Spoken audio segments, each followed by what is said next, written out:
Après le scandale des abattoirs, une nouvelle vidéo de l'association lyonnaise L214 révèle des cas de maltraitance animale dans l'Ain. L'inquiétude monte du côté des taxis à Lyon face au risque de pénurie de carburant. Enfin, l'Asvel a perdu son avance dans la course à la finale des playoffs après sa défaite hier à Monaco. Nouvelle vidéo choc dévoilée par l'association lyonnaise L214. Après les abattoirs, ce sont les conditions d'élevage de poules pondeuses à la Gaèque du Perrat à Chalain, près de Villefranche-sur-Saône, qui sont dénoncées. On a des poux et des œufs qui sont couverts de poux, des poux rouges, les employés aussi pour le coup. On a des poules qui sont totalement déplumées, des asticots qui grouillent sur les cages, donc des conditions de vie qui sont absolument détestables pour les poules pondeuses. Une situation qui ne semble pas nouvelle, les riverains de cet élevage se sont déjà plaints de multiples fois. Ça fait 4 ans que j'habite sur la commune et depuis qu'on habite, on est envahi par des mouches. Donc c'est nuisibles qui sont vraiment à grosse quantité, c'est-à-dire que nous vivons avec les mouches. Nous sommes montés au créneau auprès de la préfecture, auprès de la mairie, auprès de l'ensemble des organismes, on va dire compétents pour pouvoir essayer de trouver une solution à cette problématique. En vain, on nous a dit qu'on faisait des tests, des contrôles. En effet, la direction départementale connaît bien le sujet et assure suivre la situation. Depuis le 1er janvier 2016, nous avons pris 4 arrêtés préfectoraux concernant cet élevage, qui montre bien qu'il y a une problématique particulière. Le dernier arrêté était une levée de suspension. On a un problème de professionnalisation de l'éleveur sur ce GAEC, c'est certain. C'est pour ça qu'il y a des mesures administratives qui sont prises et qui vont aller à leur terme. Cet élevage fournit notamment des œufs pour la marque Matine. Quelques heures après la diffusion de la vidéo, le groupe a annoncé cesser son approvisionnement dans ce GAEC. Contacté par nos soins, la direction de l'élevage n'a pas souhaité s'exprimer. Au 6e jour de la grève à la raffinerie de Feyzin, l'inquiétude commence à se faire sentir chez les professionnels de la route, parmi eux les chauffeurs de taxi, qui ces derniers jours ont éprouvé quelques difficultés pour éviter la panne sèche. Avant-hier, je m'y trouvais rouge et j'arrive pas à travailler. J'étais obligé de faire le tour dans les stations. Et comme il ne me reste pas beaucoup, j'étais obligé d'appeler les centrales pour m'indiquer lequel de station qu'il a de gasoil, pour que je ne tombe pas en panne. Voilà. Au-delà des courses habituelles, les taxis assurent également le transport sanitaire, une mission qui pourrait s'avérer compliquée en cas de rupture de stock.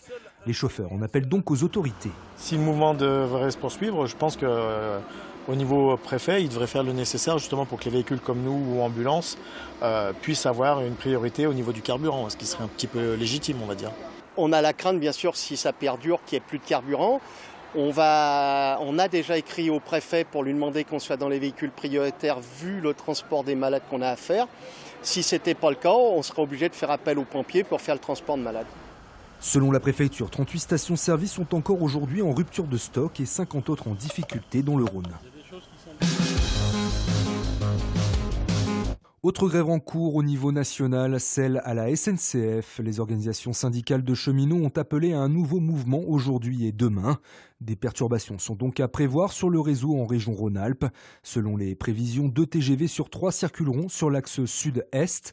Concernant les liaisons TER, 2 sur 3 seront également assurées en moyenne. Le mouvement prendra fin ce jeudi dans la soirée.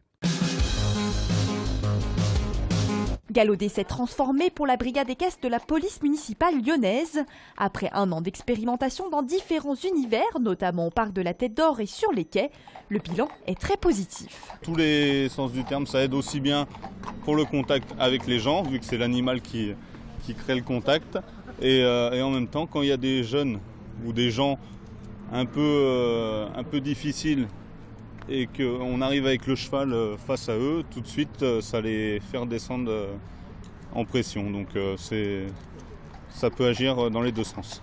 Une image des policiers qui s'améliorent, des patrouilles plus imposantes. Les chevaux loués par la ville durant le test vont donc être achetés. L'équipe de cavaliers va passer de 4 à 6 agents et leur zone d'action étendue. Nous allons acquérir un van avec les services espaces verts de la ville de Lyon, de manière à ce que l'on puisse aussi monter ces équipages, par exemple dans un quartier comme la Duchère. J'y tiens beaucoup, dans le parc du Vallon. Je souhaite que notre équipage de police à cheval puisse être présent, notamment au beau jour. Et puis pourquoi pas du côté de la place de l'Abbé Pierre ou ailleurs à la Duchère. Je souhaite que ça soit une une version sympathique de la police qui puisse être présentée à l'ensemble des Lyonnais, quel que soit leur lieu d'habitation. Coût de l'investissement pour la ville de Lyon pour l'achat des 3 chevaux, 10 000 €. L'Asvel perd son avance sur Monaco, vainqueur lors de la première manche des demi-finales de play-off de Pro A dimanche. Les Villeurbanais se sont inclinés hier, toujours sur le rocher, 67-61. Les deux formations sont donc désormais à égalité avant la 3e manche prévue vendredi à l'Astrobal.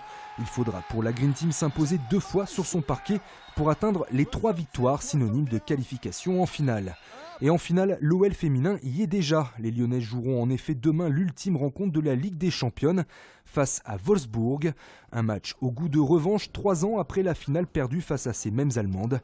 Un duel au sommet pour les Lyonnaises qui tenteront donc de décrocher leur 3e titre européen et de faire le triplé après leur victoire en Coupe de France et en championnat.